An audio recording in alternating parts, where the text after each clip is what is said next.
In exactly 1 week, America is supposed to, pop the champagne for its 250th birthday, the Semiquincentennial. We're supposed to be celebrating the founders, the Declaration of Independence, the Constitution, the whole grand American experiment.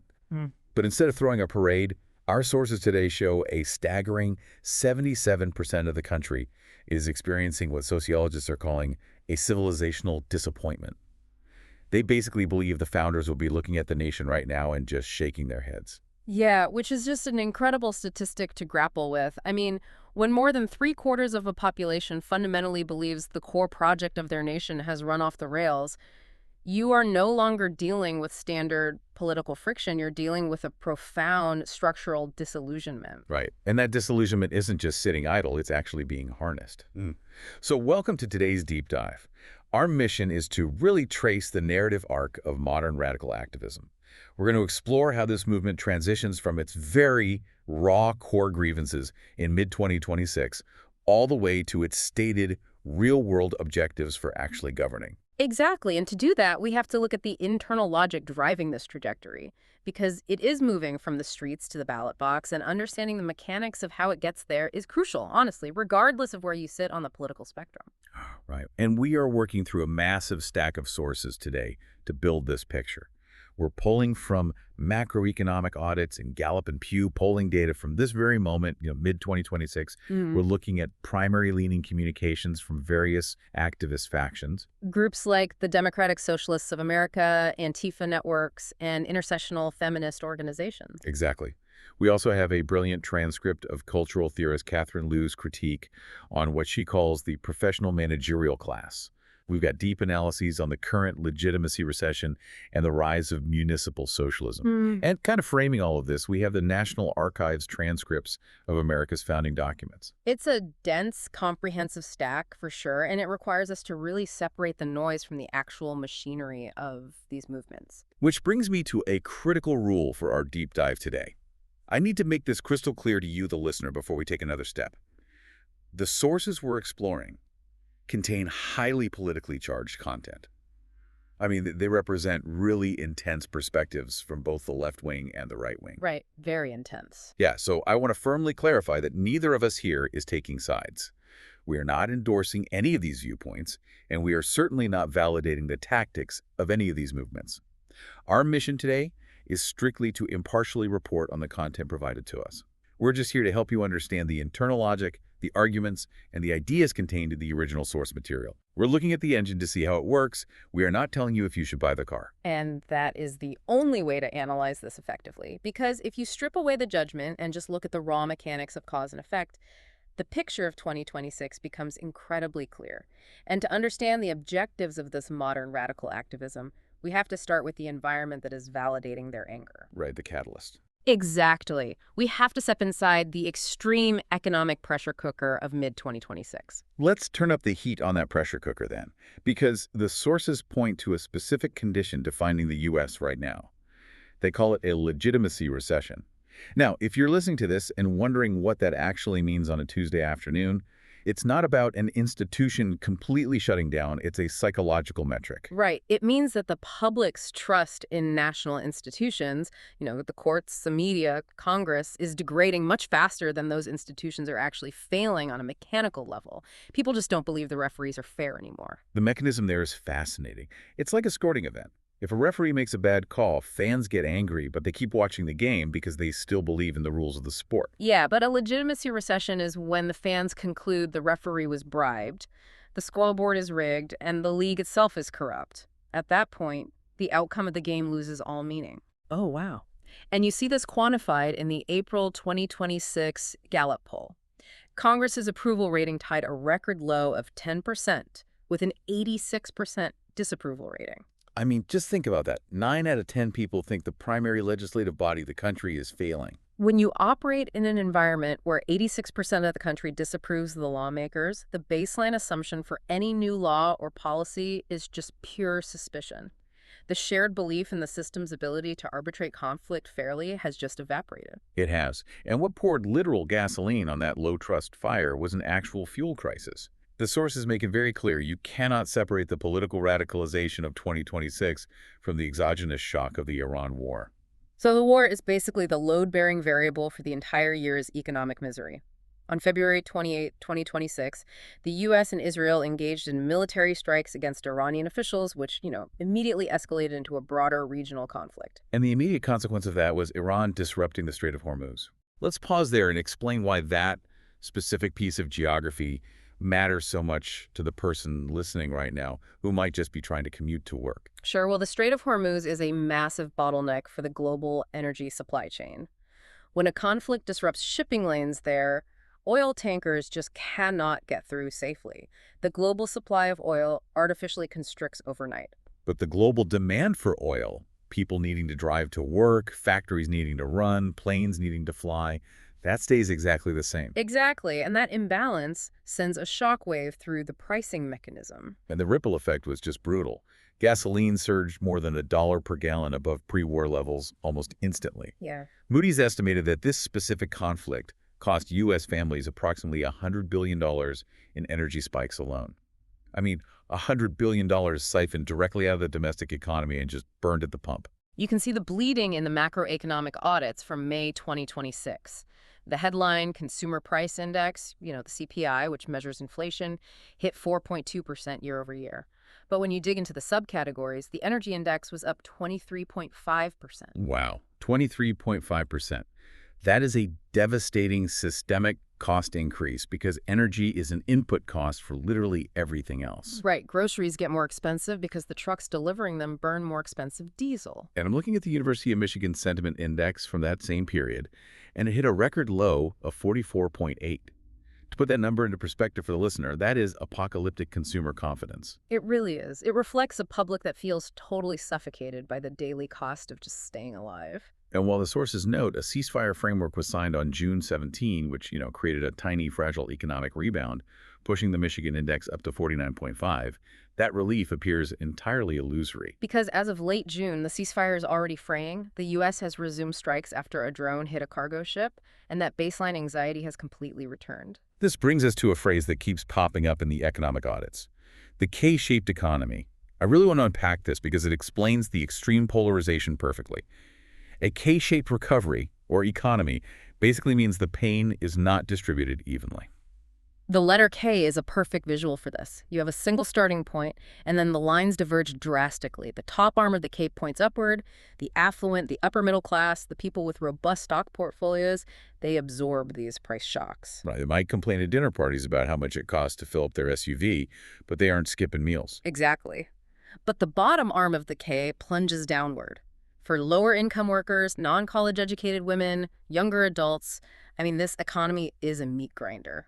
The numbers in the audits are just staggering. They really are. The national average for center-based childcare costs exceeded $13,000 a year in 2026.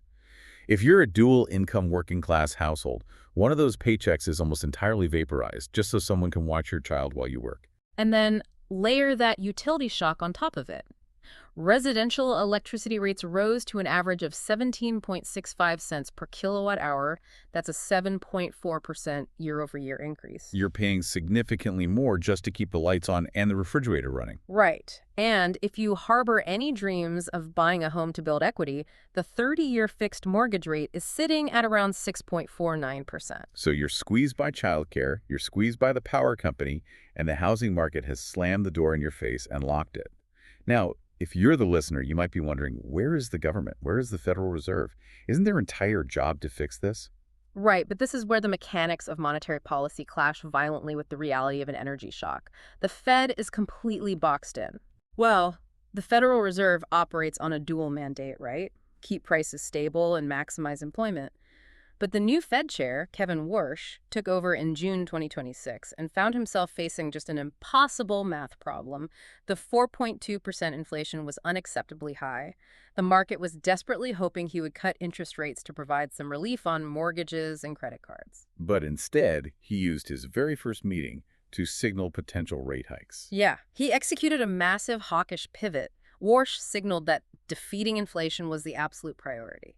Let's use an analogy here to explain why this hurts the average worker so much. Raising interest rates to fight inflation is essentially like using chemotherapy to treat a localized tumor. The inflation is the tumor, and the rate hike is the chemo. Yes, it will eventually shrink the tumor, but in the process, it makes the entire patient violently ill. That's a great way to put it. The illness in this economic analogy is a frozen labor market. When the Fed signals higher interest rates, it becomes wildly expensive for businesses to borrow money. And if a company can't borrow cheaply, they don't expand. Right. If they don't expand, they don't hire. If they don't hire, workers lose their leverage to ask for raises. And the bizarre side effect was that the US dollar actually hit a 13-month high on international markets because investors priced in those higher yields. Mm. But for the guy paying 17 cents a kilowatt hour for electricity, a strong dollar means absolutely nothing. It just means his boss isn't giving out bonuses this year. It created the textbook definition of a low-hire, low-fire labor freeze. People aren't necessarily being laid off in droves, but nobody is getting ahead, and the cost of the treadmill they're running on just keeps accelerating. So we've built the physical reality of the 2026 pressure cooker. Oh. People are economically exhausted, they are staring at a government with a 10% approval rating, and they feel entirely abandoned. This creates a massive political vacuum. It does. And to understand who steps into that vacuum, the sources pull from a Pew Research Center typology from late 2025 and early 2026 that splits the American public into a 38-62 divide. Let's break down those demographics. The 38% are classified by Pew as the ideological anchors. These are highly engaged, highly consistent partisans. They exist on both the far left and the far right. Right. They consume political media constantly, they donate, they protest, and most importantly, they vote in every single primary election. They drive the visible polarization we see on screens. Which leaves the 62%, the supermajority. Pew classifies them as the mixed middle. They hold cross-cutting views. They might be fiscally conservative but socially liberal or vice versa. They're generally pragmatic, but the defining characteristic of this group in 2026 is their profound disconnection from the political process. And I want to push on this dynamic because the conventional wisdom is often framed as a hostage situation. We talk as if the extreme 38% violently stormed the stage and pushed the moderate 62% into the shadows. Yeah, that's the standard narrative. But looking at the turnout data in our sources, that's not really the mechanism, is it? The data shows the tuned-out middle had a dismal 32% voter turnout in 2024. They didn't get pushed off the dance floor. They just looked at the music playing, decided they hated it, and left the club entirely. They vacated the field voluntarily. That is a crucial distinction.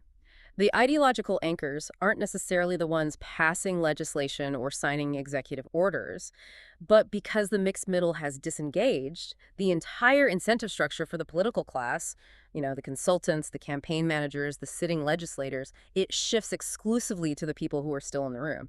They cater entirely to the 38%. And the sources point to a very specific structural tactic that cements this dynamic, a term they call cartographic optimization. Right. Cartographic optimization is the academic, sterile term for extreme, precision-guided gerrymandering. Let's explain how this mechanically empowers the radical factions.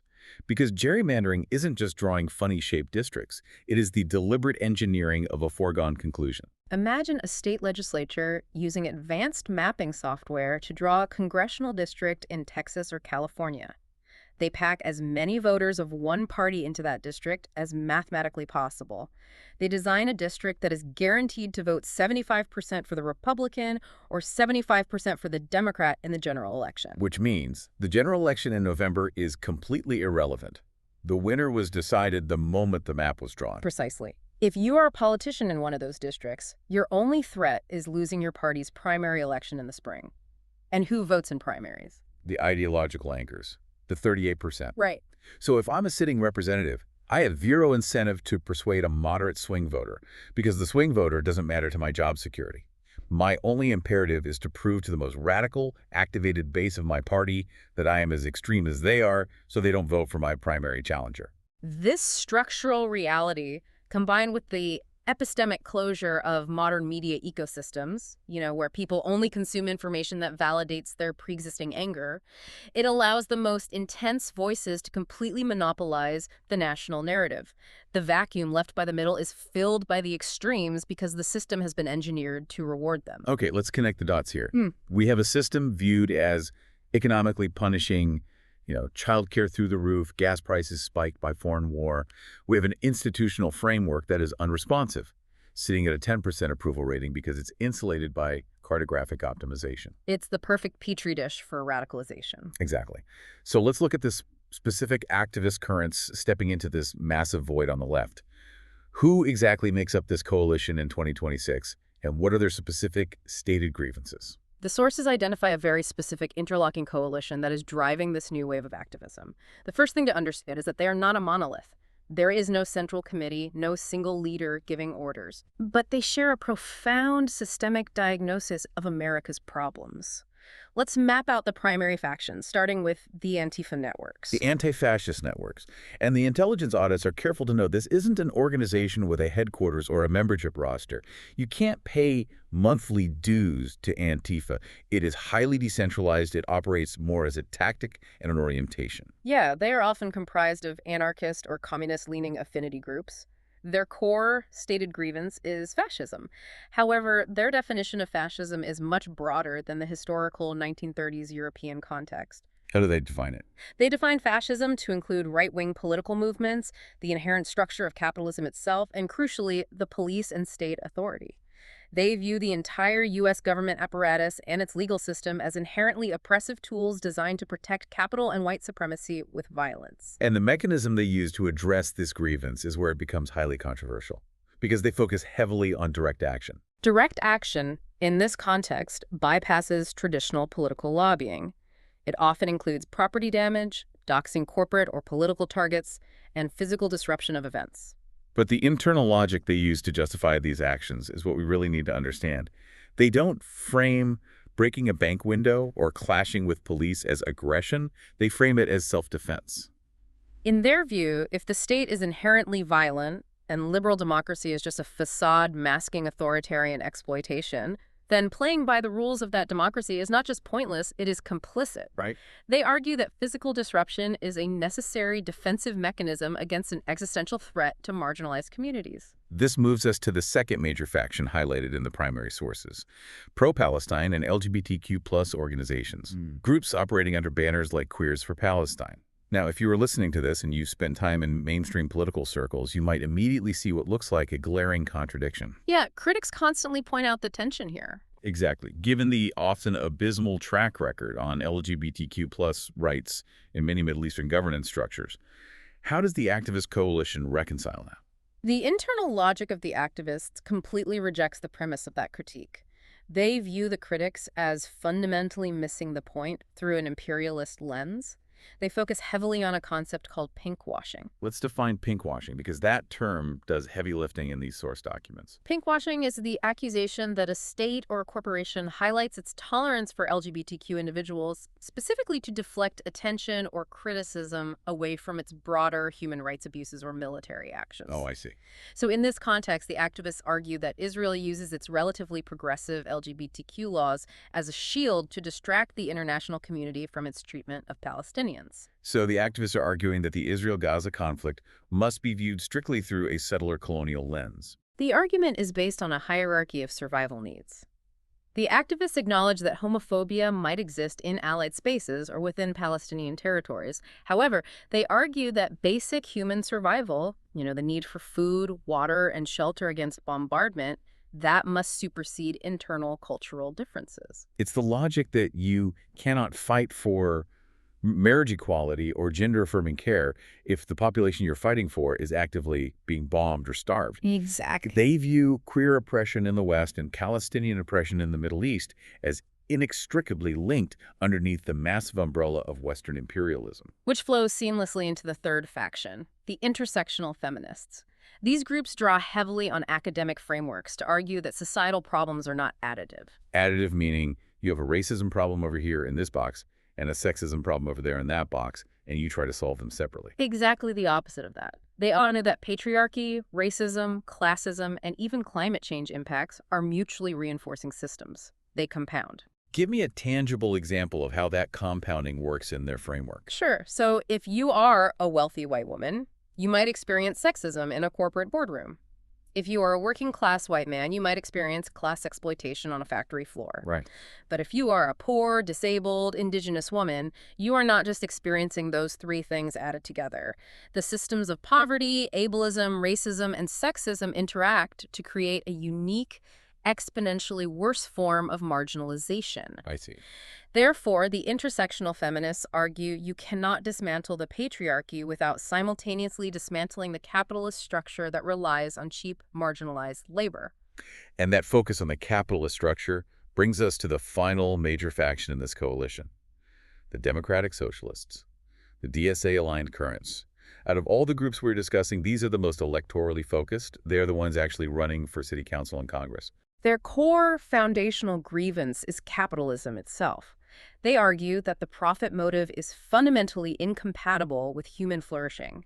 They point to the commodification of basic human needs as the ultimate moral failure of the current system. Commodification meaning turning a human right into a product to be bought and sold. Yes, they ask a very basic question. Why are housing, healthcare, and education run for corporate profit instead of human well-being? Right. In their view, a system where private equity firms buy up single-family homes to rent them back at exorbitant rates, or where pharmaceutical companies charge thousands of dollars for life-saving insulin, is inherently exploitative. They demand public ownership of key sectors. Okay, so I'm looking at the macroeconomic data we pulled for this deep dive, and I have to step in here with a reality check. Because part of our mission today is mapping the friction between these ideologies and the broader world. Right. We have to look at the empirical pushback. Exactly. If you look at the historical data over the last century, capitalism, for all of its massive, undeniable flaws, has driven the most unprecedented reduction in global extreme poverty in human history. The innovation spurred by market economies has extended life expectancies and raised living standards globally. It has.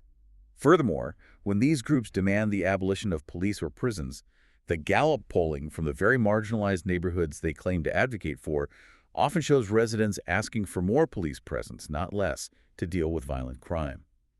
How on earth do these activist factions reconcile their absolute demands with empirical data that seems to directly contradict them? This is one of the most vital mechanisms to understand about 2026 politics. They reconcile it through a process the audits refer to as epistemic warfare. Let's break that phrase down into plain English. Epistemology is the study of knowledge, right?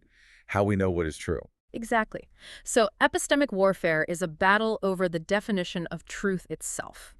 The sources explain that these factions operate on entirely different factual premises than their critics. The term to understand here is epistemic closure. Epistemic closure. What does that look like in practice? It's a state where a group's belief system becomes a closed loop. Any information that validates the belief is accepted as truth. Any information that contradicts the belief is rejected, not because the data is analyzed and found wanting, but because the source of the data is deemed inherently illegitimate. So if a mainstream economist points to a chart showing global poverty declining under capitalism, or a sociologist points to crime statistics justifying a police budget, how does the activist inside this closed loop process that? The activist does not argue the math on the chart. They argue that the institution producing the chart, the university, the legacy media outlet, the government agency, is a tool created by the oppressor class to maintain the status quo. The statistic itself is deemed a product of white supremacy or capitalist propaganda. Therefore, they feel zero obligation to engage deeply with the counter-evidence. They prioritize narrative coherence and moral clarity over traditional empirical debate. If the data says capitalism helps, the data is a lie told by capitalists. If the polling says minorities want police, the polling is a flawed instrument designed by the carceral state. Wow. That is a profound structural breakdown in how society argues with itself. If we cannot even agree on the basic measurements of reality, debate becomes impossible. Yeah. It's just two sides shouting different languages across a canyon. It really is. So we have these distinct groups. Labor unionists angry about wages, queer rights activists fighting pinkwashing, anti-fascists engaging in direct action, Palestinian solidarity marchers. If I'm looking at this from the outside, I'm thinking, these are wildly different focuses. How do they not tear each other apart? How do they march in the same streets without fracturing into 100 splinter groups? Let's explore the philosophical engine that binds them together. The overarching bridge that connects all these disparate causes is the theory of intersectionality. We touched on it with the feminist groups, but it is the foundational pillar for the entire coalition. The term was originally coined by legal scholar Kimberly Crenshaw in the late 1980s, right? Yes, the framework posits that systems of power, race, gender, class, sexuality, ability, they are interlocking. Oppression does not stem from individual prejudice. It stems from these massive overlapping architectures of power. The analogy I find most helpful here is a giant Jenga tower. Ah, Imagine a Jenga tower where each block represents a different system. One block is patriarchy, one is capitalism, one is militarism, one is white supremacy. right. The activists do not believe you can just pull out the patriarchy block, fix it, slide it back in, and leave the rest of the tower standing. To them, it's one single, structurally dependent tower of oppression. You pull one piece, the whole thing shakes. That's a perfect way to visualize it. Therefore, the struggle for queer liberation is inherently incomplete and actually impossible without simultaneously addressing class struggle and anti-imperialism. This logic creates a massive negative coalition. They might have different primary focuses, but they agree on the shared adversary, the Jenga tower itself. And we saw the ultimate physical manifestation of this theory in the No Kings movement in early 2026. The scale of the No Kings protests was just breathtaking. The source documents cite the March 28, 2026 demonstrations. There were an estimated 8 million participants spread across 3,300 distinct events nationwide. Which shattered the records for the largest single-day protest in American history. And if you look closely at the demands and the signage at those protests, you see the intersectional engine working perfectly. It was not a single-issue march. The protests seamlessly merged acute domestic anger over a string of highly publicized shootings by immigration agents at the border with absolute fury over the newly launched military strikes in the Iran war. They took a localized domestic law enforcement issue and a massive geopolitical military conflict and tied them together into one unified narrative. How? By applying the lens of anti-imperialism, they framed the United States executive branch as a rogue imperial authoritarian power. To the activist coalition, the violence of an immigration agent operating with impunity in Texas and the violence of a drone strike in the Middle East are not two separate policy failures. What are they then? They are expressions of the exact same militarized state violence deployed to protect capital and global hierarchy. And this structural worldview directly feeds into their theory of collective care versus individualism, doesn't it? If you view the state apparatus, the government, the police, the military, as an inherently compromised, fascist, or capitalist tool designed to oppress you, then logically you cannot rely on the state to protect you. Which is a total rejection of the traditional liberal democratic contract, where citizens surrender a monopoly on violence to the state in exchange for safety. The activists argue that safety must come from mutual aid, community defense networks, and collective solidarity. They're completely rejecting the neoliberal individualistic view of society. Mm-hmm. Let's define neoliberal in this context. It's the idea that markets are the best way to organize society, and that your personal safety, success, and healthcare are ultimately your own individual responsibility to secure. Right, and the activists are arguing for a structural revolution in how human beings care for one another, moving from a hyper-individualized market to a heavily collectivized community. Okay, if you are listening to this, you might think we have just mapped out a perfectly unified, ideologically airtight army on the left. But here's where the story gets incredibly layered. Yeah, it's not quite that simple. The sources provide a fascinating and frankly scathing counter-perspective. But it is not a critique coming from right-wing media or conservative think tanks. It is a Marxist materialist critique coming from within the left itself.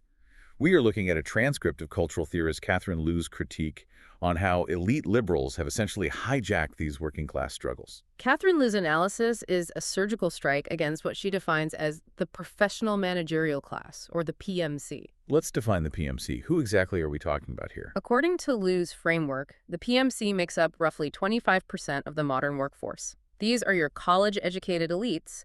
They are corporate lawyers, NGO directors, university administrators, media figures, and HR managers. Okay. They are a highly credentialed stratum of professionals who fundamentally believe they possess a neutral set of tools to solve the world's social problems. They believe that because they went to the right Ivy League schools, got the right graduate degrees, and know how to deploy the correct academic jargon, they are uniquely qualified to manage society. And Liu traces the psychological origin of this class back to the concept of meritocracy. What is fascinating and often forgotten is that the term meritocracy was not invented as a compliment. Wait, really? Yeah, it was coined in 1958 by Michael Young, a British Labour politician and sociologist, in a book called The Rise of the Meritocracy. It was a dystopic satire. It was meant to be a warning. I am stuck on that because we use meritocratic exclusively as a positive trait today. Every politician says, we want a meritocratic society where the smartest and hardest working rise to the top. How did Michael Young see that as a dystopia? Young argued that a true meritocracy would create a new, far more insufferable class of rulers. In the old aristocracy, a lord knew he was wealthy simply because he was lucky enough to be born to the right parents.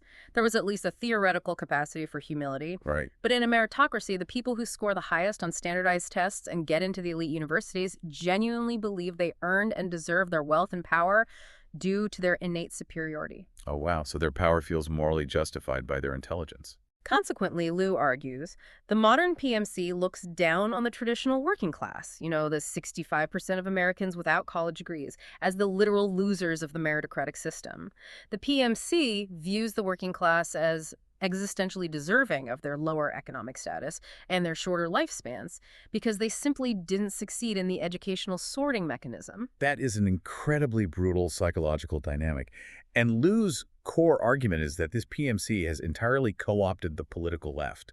She uses a brilliant piece of terminology here. Yeah. She says the PMC shifted the left's focus away from what Karl Marx called the hidden abode of production, which means tangible, material economic exploitation, the fight for higher wages, safer factories, better pensions, and moved it entirely to the hidden abode of seduction. By seduction, Liu means a hyper-focus on psychological suffering, interpersonal dynamics, vocabulary policing, and identity validation.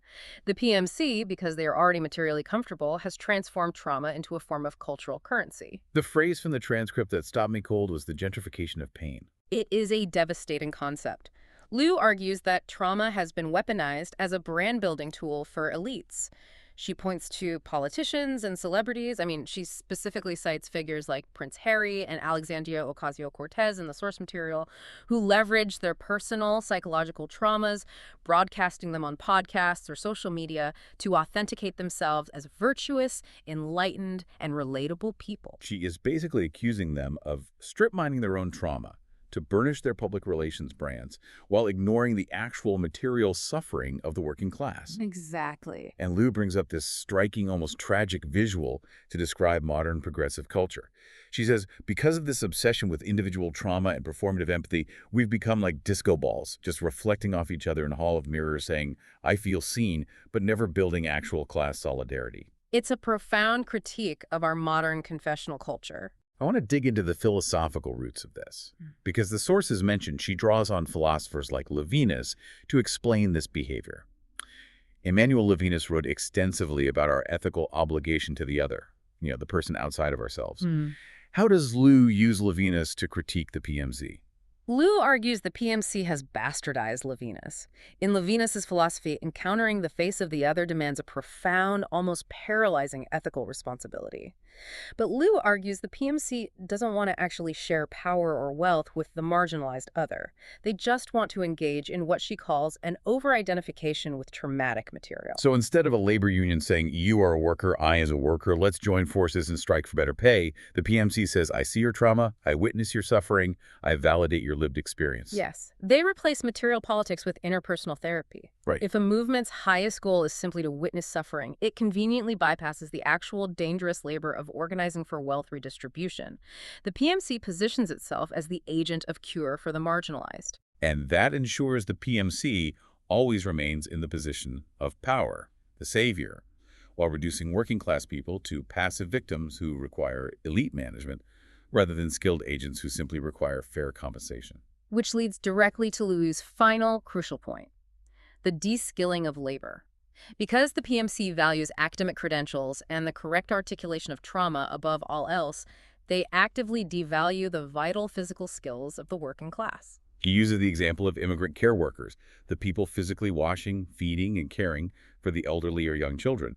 These workers possess highly specialized, emotionally taxing, and vital skills necessary for society to function. But the PMC-dominated economy organizes them as disposable gig workers, paying them minimum wage without benefits. Right, because they don't have the Ivy League degree and they don't use the correct academic intersectional jargon, their physical labor isn't respected. Liu's ultimate conclusion is that by prioritizing identity politics and trauma over the material conditions of wage labor, The liberal elite effectively masks the real class war. They protect capital, which is something both liberal tech billionaires and right-wing industrial billionaires agree on, while silencing any true left-wing Marxist critique by smearing it as insensitive or aligned with the right wing. It is a massive tectonic fracture within the coalition. The intersectional activists say identity is inseparable from class. You cannot fix one without the other. The materialists like Liu say the obsession with identity is a shiny object used by elites to distract you while they pick your pocket. If you're tracking with us so far, we have covered immense ground.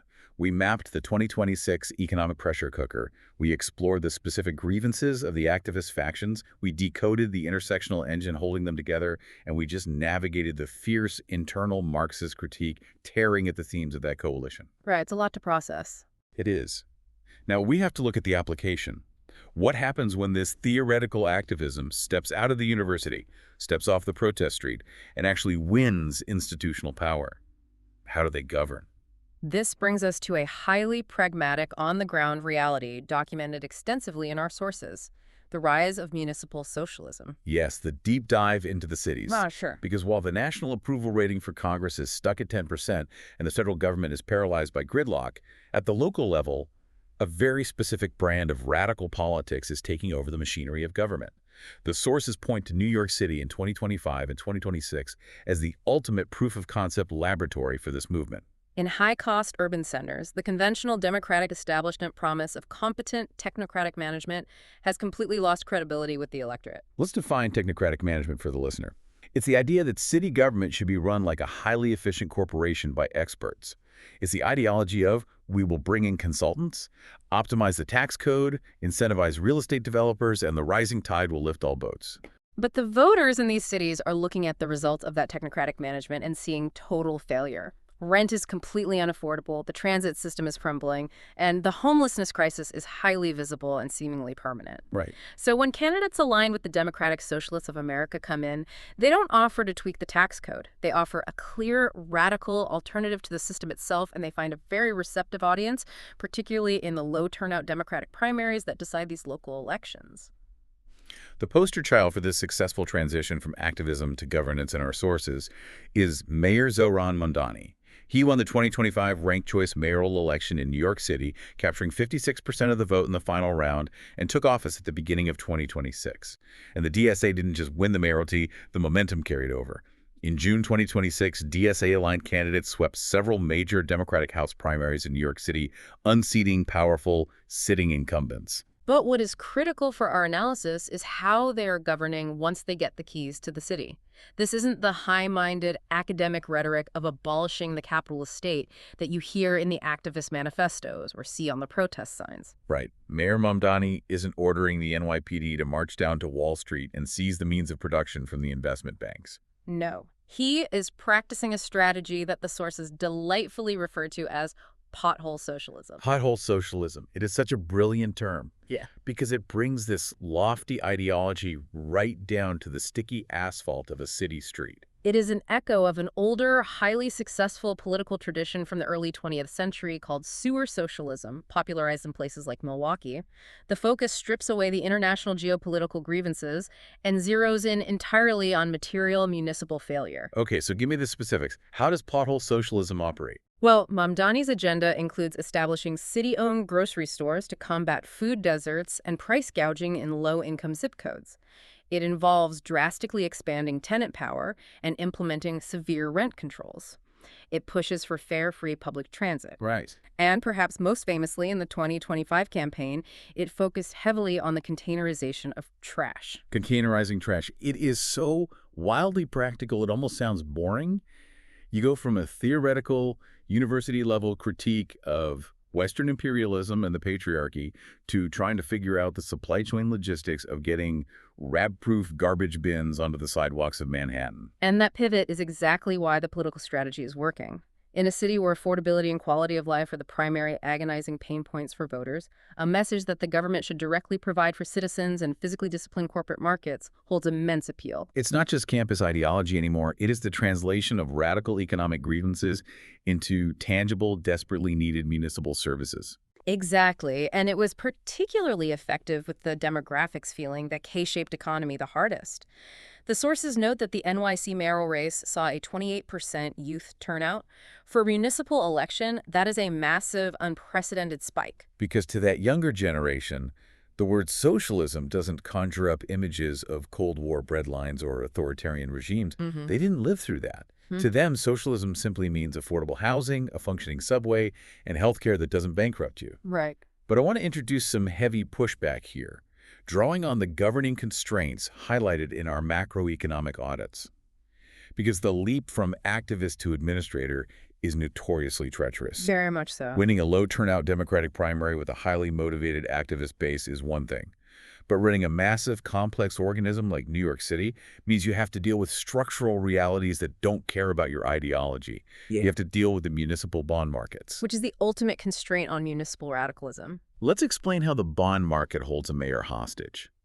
If a city wants to build a new school, upgrade a subway line, or build those city-owned grocery stores, they don't have that cash sitting in a checking account.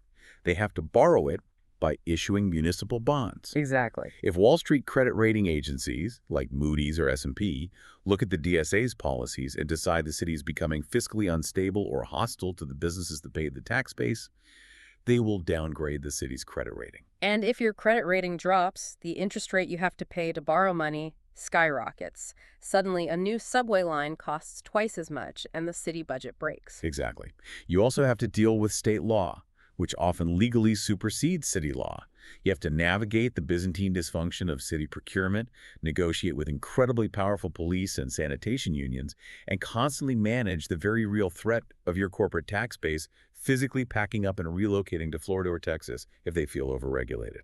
There are a lot of hurdles. So my question to you is, does this movement have a definitive ceiling?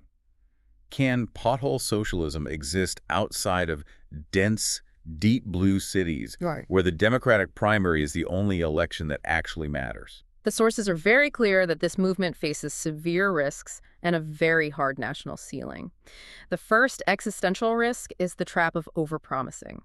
If Mayor Mamdani establishes those city-owned grocery stores or implements massive rent freezes, and the average citizen doesn't see a visible, immediate improvement in the daily cost of living, the grace period will vanish. Right. The movement will be blamed for any ensuing fiscal stress or administrative failure. If your entire argument is that the government is capable of fixing the market, and then you get control of the government and it fails, you own the failure completely. You can't blame the technocrats anymore. The second major vulnerability is a public safety backlash. Progressive officials in other cities, San Francisco is a prime historical example, they have already faced severe electoral pushback and recalls when the voters perceived an increase in public disorder, property crime, or insecurity. And when we zoom out to the national map, that label, socialism, is still deeply problematic for the broader Democratic Party coalition. It is functionally toxic in swing districts. The sources note that while the DSA label works brilliantly in Queens or Brooklyn or Seattle, it remains a massive liability for moderate Democrats trying to win in suburban swing districts in places like Pennsylvania or Michigan. So the movement ceiling currently sits at about 50% in deep blue urban enclaves, but they struggle to break 30% in competitive national environments.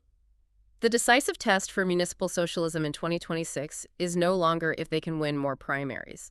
They have proven they have the ground game and the ideological anchors to do that.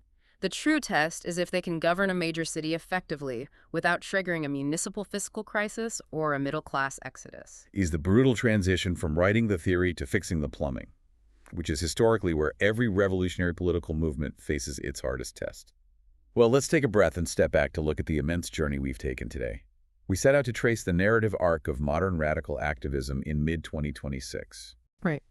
We started inside the pressure cooker, an acute economic crisis exacerbated by a staggering $100 billion fuel shock from the Iran war, plunging consumer sentiment to record lows while childcare and housing costs financially crushed the working class in a K-shaped recovery. And we saw how that acute economic pain, coupled with a total collapse in public trust for national institutions and a completely disengaged political middle, created a massive vacuum in the system. A vacuum that was aggressively filled by a coalition of Antifa networks, pro-Palestine queer groups, intersectional feminists, and democratic socialists. Yeah.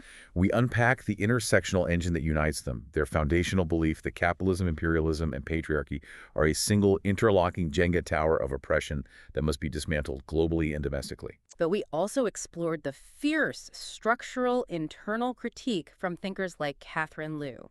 She warns that this movement has been hijacked by a professional managerial class, an elite stratum that has abandoned the material reality of wage labor and unions in favor of a performative, brand-building obsession with individual trauma, a phenomenon she calls the gentrification of pain. And finally, we watched how this immense energy translates from mass street protests of 8 million people into the hyper-pragmatic pothole socialism of mayors like Zoran Mamdani, who are attempting to use the levers of city government to directly discipline corporate markets, all while navigating the looming threats of bond market downgrades and swing voter backlash. Now, I want to take a moment and speak directly to you, the listener. Yeah, why does this matter to them? Right, if you are sitting there wondering, why does this intricate web of grievances, academic theories, and municipal trash policies matter to me? I will tell you why. Because whether you enthusiastically agree with these movements and want to join them, whether you view them as an existential threat to the American experiment, or whether you are just a citizen trying to understand the news on your phone, you simply cannot navigate the 2026 political landscape without grasping this internal logic. The affordability crisis strangling families is real. The institutional distrust is real. And these movements are the most organized, vocal, and politically potent response to that reality currently operating on the left. Yeah. You do not have to agree with their radical diagnosis to recognize that the symptoms they are pointing to, the crushing cost of living, the deep societal alienation, are actively shaping the future of your country right now. And that reality brings us to a final, overarching thought, drawing on those National Archives sources we mentioned at the very beginning of the hour. The founding documents, the Charters of Freedom. Yes. The Constitution, specifically Article V, was explicitly designed with a mechanical process for amendment. The founders, flawed as they were, acknowledged that the system they built was imperfect and would need to adapt to future unforeseen crises. They intentionally built a pressure valve into the document itself. But the activists we've studied today aren't calling for an Article V constitutional convention to tweak the rules. They are calling for abolition. They are calling for total, systemic transformation. Which leaves us with a highly provocative question to ponder as we approach this 250th anniversary. Is modern radical activism's demand to tear down the interlocking systems of capitalism and traditional American institutions a fundamental, unforgivable rejection of the founders' vision for a constitutional republic? Or, in a time of extreme cartographic gerrymandering, 10% congressional approval, and total institutional gridlock, is this radicalism simply the ultimate extreme expression of a populace realizing that the established mechanisms for amendment are currently too broken to function? When the pressure valve is welded shut by political dysfunction, the boiler eventually explodes. That is a heavy, incredible thought to leave on. When the X-ray machine of our institutions is broken, people will inevitably find their own ways to diagnose and treat the disease, even if the treatment is radical. Thank you for joining us on this deep dive. Keep questioning the blueprints, keep looking closely at the foundation of the arguments around you, and most importantly, keep exploring these intersecting ideas. We will catch you next time.